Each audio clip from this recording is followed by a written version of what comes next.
সাল্লাল্লাহু তাআলা আলাইহি ওয়াসাল্লাম হাদিসের মধ্যে ঘোষণা করেন, কিয়ামতের মাঠে হাসরের দিনে আমার রাসূল পাক বলেন যে আল্লাহ রাব্বুল আলামিন বান্দা বান্দীদেরকে এক পাও উঠাতে দেবে না, কদম উঠাতে দেবে না, এই চারটা যতক্ষণ পর্যন্ত সওয়াল না করবেন, প্রশ্ন যতক্ষণ পর্যন্ত না করবে, ততক্ষণ পর্যন্ত আমার আল্লাহ বান্দা বান্দীদেরকে এক কদম উঠাতেও দেবেন না।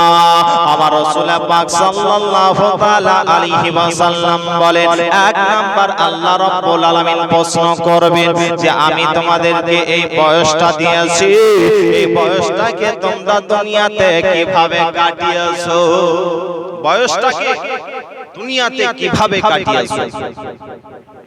সেদিন আল্লাহ রাব্বুল আলামিন জিজ্ঞাসা করবেন তোমরা বয়সটাকে দুনিয়াতে কিভাবে কাটিয়েছো।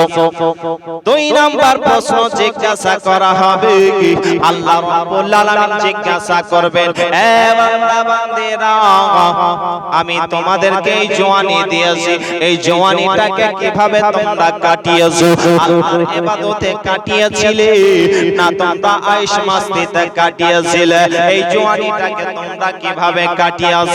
তিন নাম্বার প্রশ্ন করা হবে, আল্লাহ রাব্বুল আলামিন বলে যে বান্দা বান্দীদেরকে আমি এই প্রশ্ন করব যে তুমি হালাল ইনকাম করেছো না হারাম ইনকাম করেছো। যদি হালাল ইনকাম করেছো তাহলে আল্লাহর রাস্তায় কতটা তুমি দান খায়রাত করেছো, আল্লাহর রাস্তায় তুমি কতটা দান খায়রাত করেছো, হালাল ইনকাম করেছো না হারাম ইনকাম করেছো, এটা জিজ্ঞাসা করা হবে। চার নাম্বার প্রশ্ন আল্লাহ রাব্বুল আলামিন জিজ্ঞাসা করবেন বান্দা বান্দীদেরকে, এ বান্দা বান্দীরা,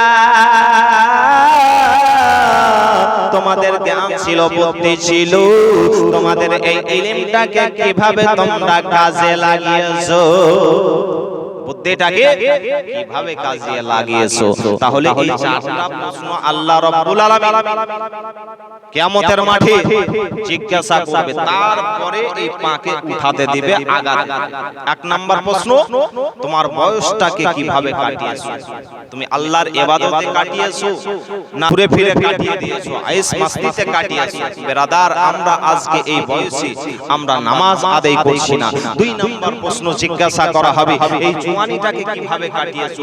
জওয়ান অবস্থায় বেরাদার আজকে আমরা নামাজ আদায় করতে আসছি না, যখন আমাদের দিলটা ঠ্যাং হয়ে যাচ্ছে, দুটো পা আর একটা লাঠি, তখন আমরা ওই বয়স্ক অবস্থাতে আমরা মসজিদে নামাজ পড়তে আসছি। বেরাদার, ওই সময়তে ঠিক মতন আপনার সূরা কোন তেলাওয়াত, কোরআন তেলাওয়াত সঠিকভাবে আমাদের মুখ দিয়ে বের হয় না, ওই সময়তে আমরা নামাজ পড়ছি। আর জওয়ান অবস্থায় আমরা নামাজ আদায় করলাম না। বেরাদার আপসি ভাইরা, মা ও বোনেরা, আপনাদেরকে বলবো জওয়ান অবস্থাতে আপনি নামাজটাকে আদায় করুন, তবে আপনার নামাজটা কার্যকারী হবে। তিন নাম্বার প্রশ্ন জিজ্ঞাসা করা হবে যে তুমি হালাল ইনকাম করেছো না হারাম ইনকাম করেছো।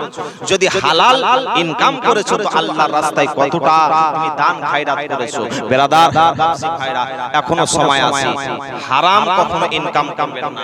হারাম যদি ইনকাম করেন, ওই হারাম খেয়ে যদি আপনি আল্লাহর ইবাদত করেন, আপনার ইবাদত কবুল হবে? কবুল হবে? কখনো ইবাদত কবুল হবে না। বেরাদার, আপনি হালাল ইনকাম খাবেন তো ওই হালাল ইনকামে আপনার বরকত রয়েছে। তো বেরাদার, এই কথাটা জিজ্ঞাসা করা হবে, হালাল ইনকাম করেছো না হারাম ইনকাম করেছো। যদি হালাল ইনকাম করেছো, কতটা আল্লাহর রাস্তায় দান খায়রাত করেছো। চার নাম্বার জিজ্ঞাসা করা হবে, তোমার জ্ঞান ছিল, বুদ্ধি ছিল, তাও সত্ত্বেও তুমি কেন নামাজ আদায় করোনি? তুমি তো আলিম ওলামার বক্তব্য শুনেছো, প্রত্যেক জুম্মাতে বয়ান শুনছো, তোমার তো বুদ্ধি ছিল, জ্ঞান ছিল, নামাজ কেন আদায় করোনি? বেরাদার, কবরে সর্বপ্রথম এই জিনিসটাই জিজ্ঞাসা করা হবে যে নামাজ আদায় করেছো কিনা, নামাজ আদায় করেছো কিনা। তো বাবজি ভাইরা, এই চারটা প্রশ্নের জবাব দিতে তো পারবেন, উত্তর তো দিতে পারবেন।